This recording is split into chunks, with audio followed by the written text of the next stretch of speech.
Welcome to Gomathi's kitchen. நம்ம இன்றைக்கி பார்க்க போகிறது இட்லி தோசைக்கெல்லாம் சாப்பிட்ற மாதிரியான தக்காளி குருமா எப்படி செய்யலாங்கிறது தான் பார்க்க போகிறோம். இந்த தக்காளி குருமா நார்மல் குருமா மாதிரி இல்லாமல் ரொம்ப டேஸ்ட்டாக இருக்கும், செய்கிறதும் ரொம்ப ஈஸியானது. இதே மாதிரி நிறைய வகையான குருமா வெரைட்டிஸ், சட்னி வெரைட்டிஸ்லாம் சேனலில் இருக்குது, அதையும் பார்த்து தெரிஞ்சுக்கோங்க. கோமதிஸ் கிச்சனை சப்ஸ்கிரைப் பண்ணாதவங்க சப்ஸ்கிரைப் பட்டனை ப்ரெஸ் பண்ணுங்கள். உடனுக்குடனே அப்டேட் பண்ணணும்னா பக்கத்தில் இருக்க பெல் பட்டனை மறக்காமல் ப்ரெஸ் பண்ணிக்கோங்க. இப்போ இந்த குருமா செய்கிறதுக்கு நம்ம ஒரு தேங்காய் விழுது அரைக்கணும். அதில் ஒரு மிக்சி ஜாரில் 1 கப் அளவுக்கு துருவின தேங்காய் சேர்த்துக்கலாம். ஒரு அரை டீஸ்பூன் கசகசாவை சுடு தண்ணியில் கொஞ்சம் நேரம் ஊற வச்சுட்டு அதை சேர்த்துக்கிட்டோம்னா நம்ம அரைக்கிறதுக்கு ரொம்ப ஈஸியாக அரைப்பட்டுரும். இது இல்லை அப்படின்னா நீங்கள் முந்திரி பருப்பு மட்டும் சேர்த்துக்கோங்க. இதில் ஒரு 4 முந்திரி பருப்பை இந்த மாதிரி உடச்சி போட்டு சேர்த்துக்கலாம். இதில் ஒரே ஒரு பட்டை, 3 கிராம்பு சேர்த்துருக்கிறேன். 1 டீஸ்பூன் அளவுக்கு சோம்பு சேர்த்துக்கலாம். கொஞ்சம் கருவேப்பிலையும் இதில் கிள்ளி போட்டு சேர்த்துக்கோங்க. அரைக்கிறப்ப ரொம்ப நல்லா வாசமாக இருக்கும். இப்போ இதில் பார்த்தீங்கன்னா சாம்பார் பொடி ஒரு 2.5 டேபிள் ஸ்பூன் அளவுக்கு சேர்த்துருக்கிறேன். இந்த சாம்பார் பொடி எப்படி செய்யணுங்கிற வீடியோவோட லிங்க் நான் டிஸ்கிரிப்ஷன் பாக்ஸில் கொடுத்துருக்கேன், அதையும் பார்த்து தெரிஞ்சுக்கோங்க. இல்லைன்னா நீங்கள் வச்சுருக்கிற குழம்பு பொடி கூட சேர்த்துக்கலாம். ஒரு கொஞ்சமாக மஞ்சள் தூளும் இதில் சேர்த்துக்கோங்க. ஒரே ஒரு கடல் பாசி ஒரு சின்ன பீஸ் மட்டும் இதில் சேர்த்துட்டு இப்போ இதில் ஒரு அரை கப் அளவுக்கு கொஞ்சமாக தண்ணி ஊற்றி நல்லா நைஸாக அரைச்சி எடுத்துகிட்டு வந்துடலாம். இது ரொம்ப குறைன்னு இல்லாமல் நைஸாக அரைச்சாதான் டேஸ்ட் ரொம்ப நல்லாயிருக்கும், குருமாவோட டெக்ஸ்டரு.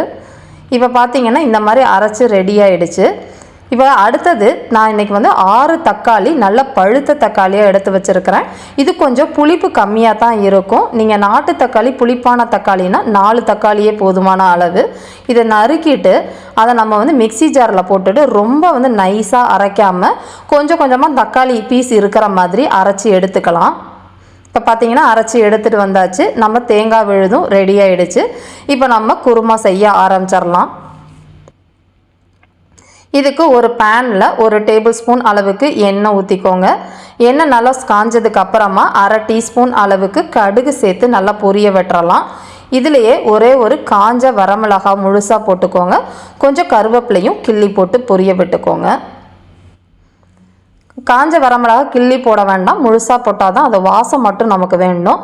இதுக்கு 1 கப் அளவுள்ள சின்ன வெங்காயத்தை இந்த மாதிரி நீளமாக நறுக்கி எடுத்து வச்சுருக்கிறேன்.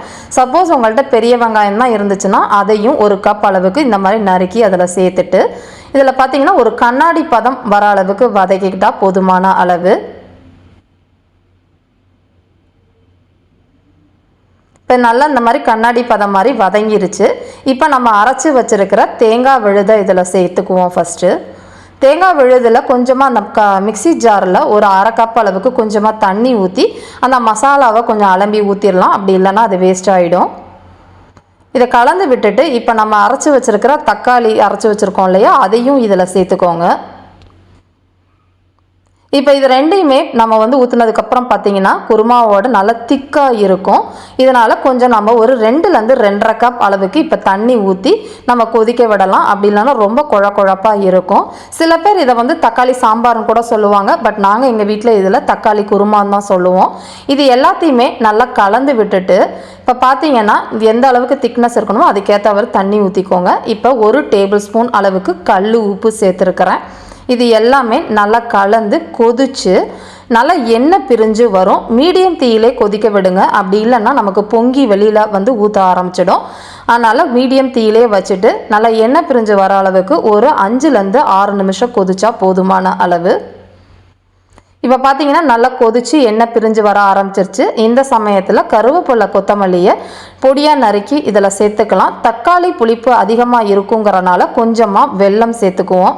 அப்படி சேர்த்துக்கிட்டால் நமக்கு அந்த புளிப்பு அதிகமாக தெரியாது. இது எல்லாத்தையுமே கலந்துட்டு நம்ம அடுப்பை ஆஃப் பண்ணிட வேண்டியதான்.